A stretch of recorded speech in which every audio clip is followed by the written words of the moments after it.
Now we're going to change things up, right, Corey?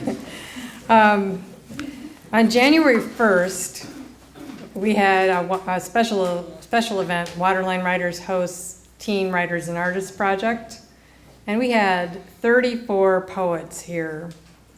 Most of them high school and just college kids who have been part of the Teen Writers and Artists Project's wordplay events. And some of them were like the people who make those events possible. Corey could not be here. And so I'm really happy to have Corey Davis Dillard here tonight. Just wait. Corey Dillard is a hack of all trades, a poet, playwright, photographer, actor, improviser, and teaching artist. Corey dedicates his life to not getting too good at any one skill. For 4 years, he and Adam Gottlieb have been teaching artists and program directors for Teen Writers and Artists Projects, 3 monthly poetry workshops, and you can find more info at twaap.org, or talk to Corey or Barbara or, me. We love to support the teen program. It's really dynamic. Corey's also hosted youth poetry slams. He's opened for Buddy Wakefield's 2014 tour twice, if I remember correctly. You got to open for him. He coaches teen Louder Than a Bomb teams, and now performs improv with his team Friar Pryor at Comedy Clubhouse. Is that at Second City? No, it's in the Comedy Clubhouse is the name of the location. Oh, okay. But you went to Second City and went through that? Yeah, Okay, all right. Watch for tonight's poems in Corey's imminent book. We were hoping to have it tonight. It's called That One Black Kid. You can watch for that on Twitter at AO Disco, that's AYO Disco, or on Facebook at Corey Discovery Dillard, or at corydillard.tumblr.com. Corey.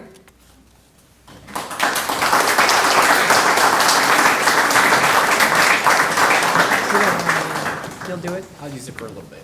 All right. Just make some magic.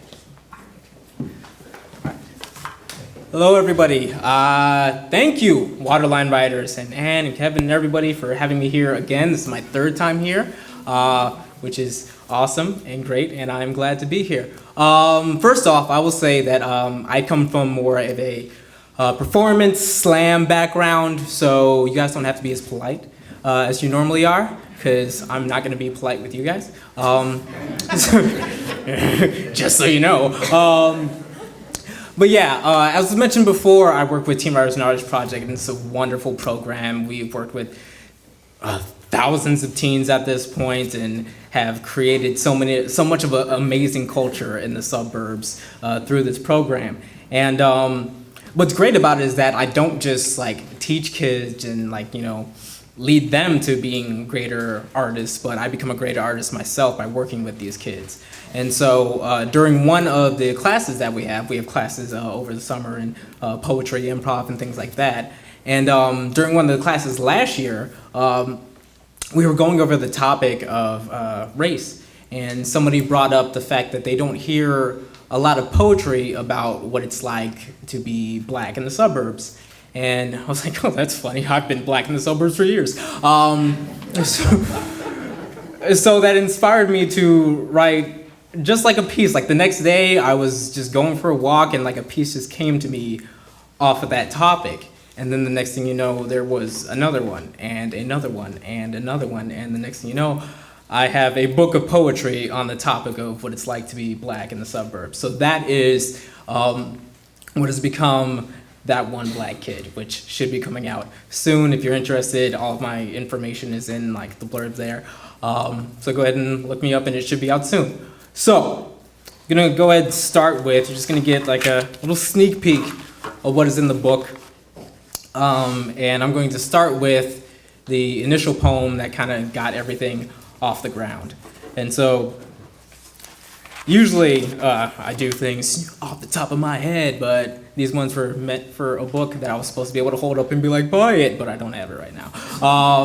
So imagine there's an amazing book that I'm telling you to buy right now, and then put a bookmark in your head to buy it at a later time.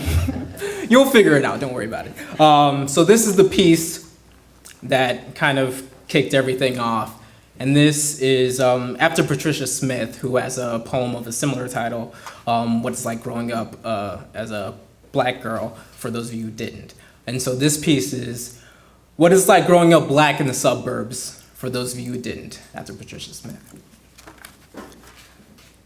It's being afraid of people who are the same complexion as you, for the same reason your best friend was afraid of you when you first met. It's growing up with a family that passes, a family that blends in, with parents that work hard to prove that they're nothing like the blacks that you see on TV, or hear on the radio, or read about on the news. It's wondering if you're really black.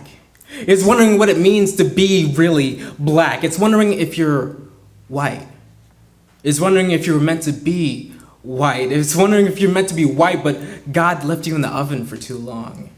It's wondering if you're meant to be white, but God decided to dip you in chocolate to make you different. It's wondering why God made you different. It's nigger. It's the word nigger. It's do you say nigger? It's can I say nigger? How about nigga? How about what if it's in the song? It's can I touch your hair? It's do you tan? It's can you grow an afro? It's smile so we can see you. It's being a comedian, a rapper, an African-American ambassador, a dance instructor, a translator, and sometimes an educator. It's being an Oreo, a sheep in wolf's clothing, one of the good ones, speaking so well. It's dating white people and being asked why you made that choice. It's having to make that choice. It's being asked why you don't stick to your own kind. What is wrong with your own kind? What is wrong with you? It's being expected to have a good right hook, the right hook for this good beat, the ability to freestyle, two-step, and slam dunk without missing a beat, the ability to stay on beat. It's having extra muscles in your legs and your feet so you can run fast. It's about running, always running from your blackness, towards your blackness, from your blackness, towards your blackness. It's swallowing your blackness 1 second and vomiting it out the next, whatever the situation deems best. It's not knowing what your situation is. It's not knowing if black people like you. It's not knowing if white people like you. It's not knowing if anybody likes you. It's living your life, never really knowing anything. Thank you.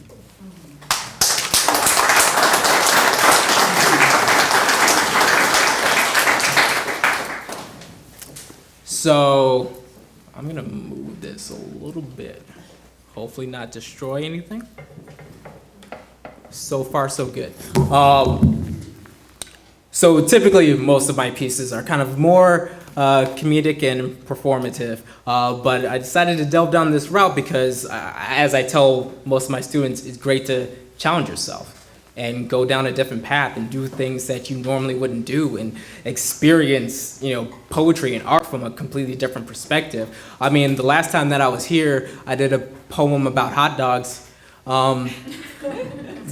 Which is very different from what I'm doing today. But I believe that variety is important. Even if it's not like, oh, you're gonna completely expand what you do, it's important to reach out for more and not just be kind of a one-trick pony. So a lot of these poems are kind of weird for me to do because it's not my usual wheelhouse, but I think it's important to, stretch your wings and go to different places, so.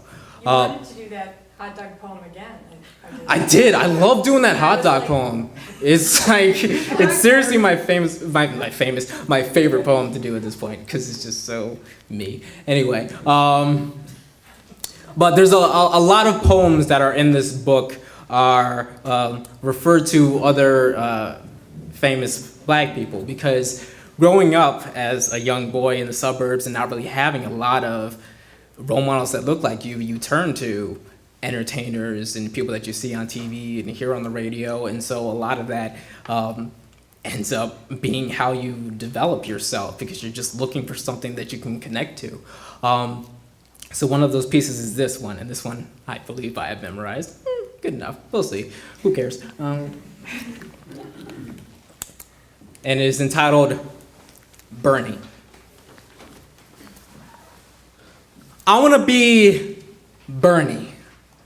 I want to be Bernie Mac. I want to be Bernie Mac Black. I want to be blacker than a leather jacket in a snowstorm. I want to be blacker than the dirt in Africa. I want to be blacker than making sure no white people around when you're eating fried chicken. No, you don't understand. I want to say, I ain't scared of you motherfuckers. And mean it.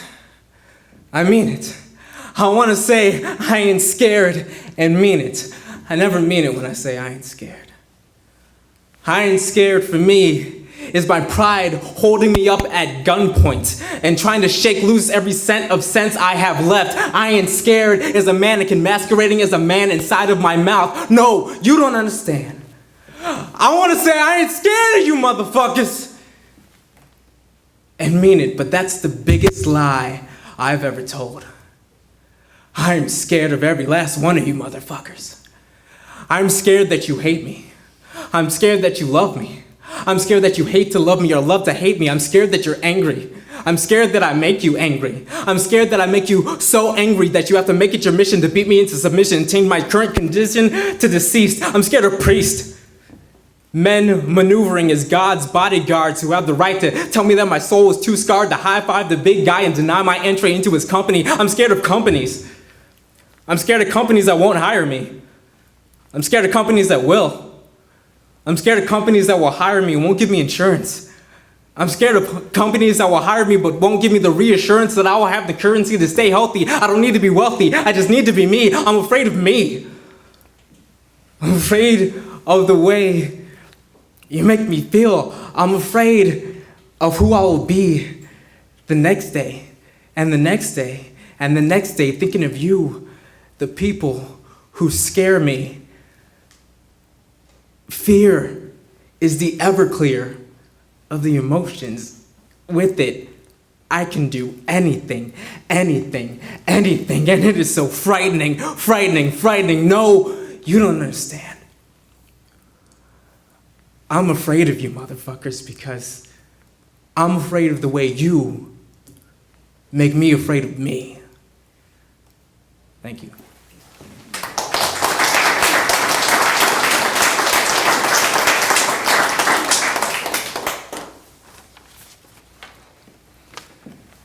So there's that.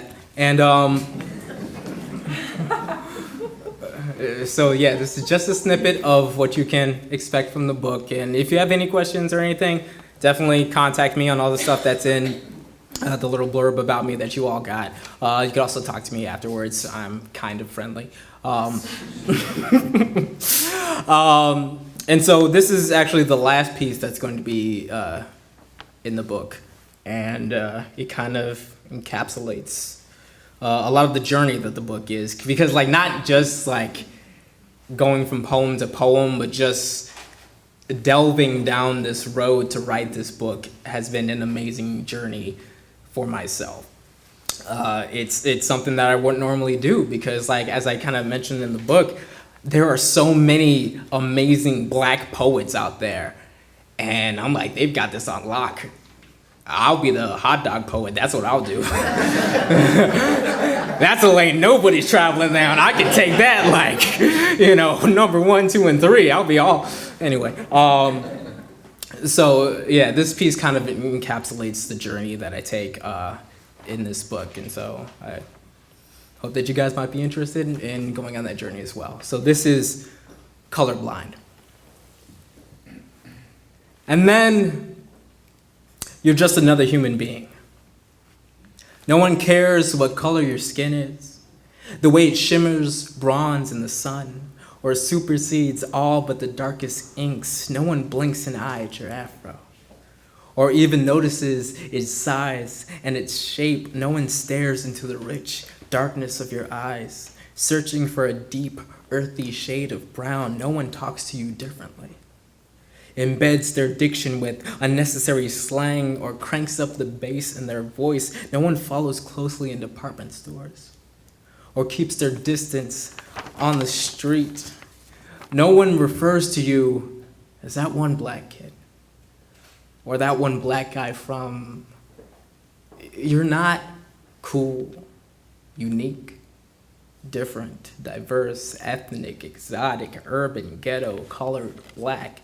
You are just another human being, just as lost as everyone else. Thank you guys so much.